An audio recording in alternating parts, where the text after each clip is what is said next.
Valé, valé, prête-moi ton fusil.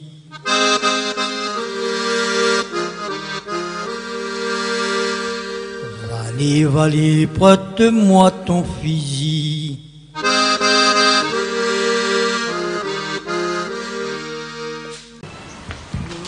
Voilà, enfin, elle n'a pas été rasée, il a été utilisé pour faire la vieille hospice dedans, mais quand elle a cassé l'hospice pour faire la clinique, eh ben, n'était même pas pour rentrer avec Albanon, c'est moi qui dis ça. Bonjour, nous sommes à Saint-Joseph aujourd'hui, devant cet art qui a été réalisé par Stéphane Grondin. Stéphane Grondin est un artiste de la réalité populaire, mais surtout connu pour avoir mis à la disposition des Réunionnais son livre sur le Maloya. Maloya qui fait partie de notre patrimoine. Et aujourd'hui, nous avons la chance, on est en face de lui. Et Stéphane va dire, ben, qui ça voulait Stéphane? Ben, il a 20 ans, il circule dans le milieu Maloya, milieu patrimoine réunionnais. C'est un passionné de l'histoire de la Réunion et l'histoire cachée surtout de la Réunion qui malheureusement jusqu'à présent n'a pas été mise en valeur. L'histoire des petits blancs, l'histoire de l'esclavage, l'histoire de l'engagisme. Et il aime la musique, il aime ses gars, il aime Maloya, il aime la langue du pays, il aime la cuisine du pays, il aime la Réunion. Et il joue Maloya depuis longtemps. Et comme Aline l'a signalé à Azot, oui, il est l'auteur d'un livre qui m'a sorti pour la première fois en 2011. Il s'appelle Au rythme du Maloya, un livre avec DVD dans lequel il explique mon parcours initiatique autour du Maloya et il retransmet là-dedans différents éléments que ça m'a apprendre avec Van Grand Moon sur le Maloya. Parce que le Maloya, c'est une musique de partage, une musique qui véhicule une certaine valeur identitaire, une certaine valeur créole. Et je vais mettre ça en livre pour partager ça que je vais apprendre avec les grands moons avant. Maloya, nous entend parler par tout ça à Stéphane. On est d'accord avec vous.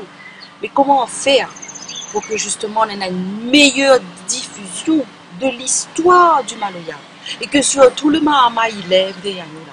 Quand il parle à l'Imaloya là, ben, il entend la musique, mais il connaît aussi l'histoire de derrière ce Maloya.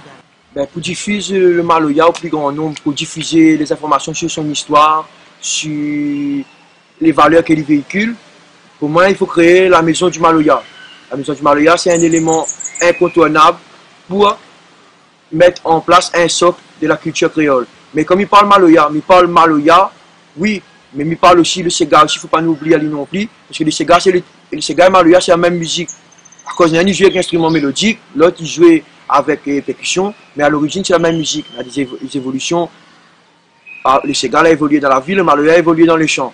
Mais au jour d'aujourd'hui, nous avons besoin de mettre en place des structures pour nous diffuser ce Maloya-là. Des structures matérialisées, oui, mais aussi mettre en place des moyens comme les nouvelles technologies que nous utilisons, par exemple, aujourd'hui, pour qu'à travers le net, à travers différents éléments que nous pouvons avoir, comme des livres aussi, après tout ça rajouté dedans, mettre des éléments de connaissances à la disposition des Réunionnais et des gens d'ailleurs pour apprendre que c'est une autre culture.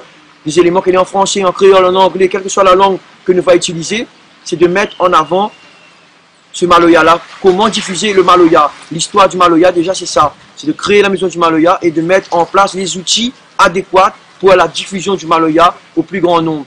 De passer du scolaire au tout public adulte, aux anciens, pour refaire un maillage intergénérationnel autour de cette musique-là, à La Réunion, et de diffuser cette musique-là, cette culture, pas rien que le boom boom, hein, diffuser cette culture-là au plus grand nombre à travers le monde. Parce que nous avons le label UNESCO, il est bien joli, nous avons le label UNESCO, mais il faut valoriser véritablement ce Maloya par la création de la maison du Maloya et de mettre en place différents projets, différentes actions qui vont permettre aussi de faire bourgeonner ce Maloya, cette culture créole un peu partout chez nous.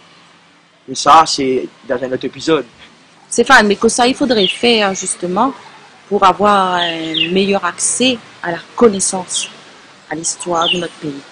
Pour avoir un meilleur accès à notre histoire, à ce qui fait notre identité réunionnaise là. Il faut que depuis le plus jeune âge, le bon petit réunionnais a l'occasion d'aller bourgeonner dans les éléments qui font notre histoire. Que ça a accès à ces éléments patrimoniaux et différents par rapport aux autres l'âge bien sûr, quand les petits là, il faut le familiariser avec son environnement créole, avec son manger créole, avec son musique, avec la langue, avec les coutumes, les bonnes coutumes, les us et coutumes réunionnais. Il faut que les bonnes jeunes là, aient accès plus tard aussi à des centres de ressources sur l'identité de notre pays, que j'en ai accès aux archives, que j'en ai accès à des centres de formation pour que apprendre les savoir-faire de la Réunion. Même, il n'est pas pour faire du pastiche ou du folklore, pour dire que nous faisons une affaire, nous sommes tout le monde d'un goni empaillé parce que nous parlons de la culture, il faut mettre dans un musée. Oui, il faut une partie muséale, mais ce musée doit être interactif, il doit vivre. Il faut que le créole, depuis l'école maternelle jusqu'à l'université, il puisse apprendre les éléments qui font son identité, pour que demain, il est vraiment un acteur de son développement, de sa société, dans tous les sens du terme, et qu'il n'est pas là juste pour attendre, comme qui dirait, la gueule rouverte, il a des grains maris dans son bouche d'eau, contre ça même, laisse nous gérer. C'est comme ça que nous va être un peuple fier et debout demain, en prenant en compte notre identité depuis notre plus jeune âge.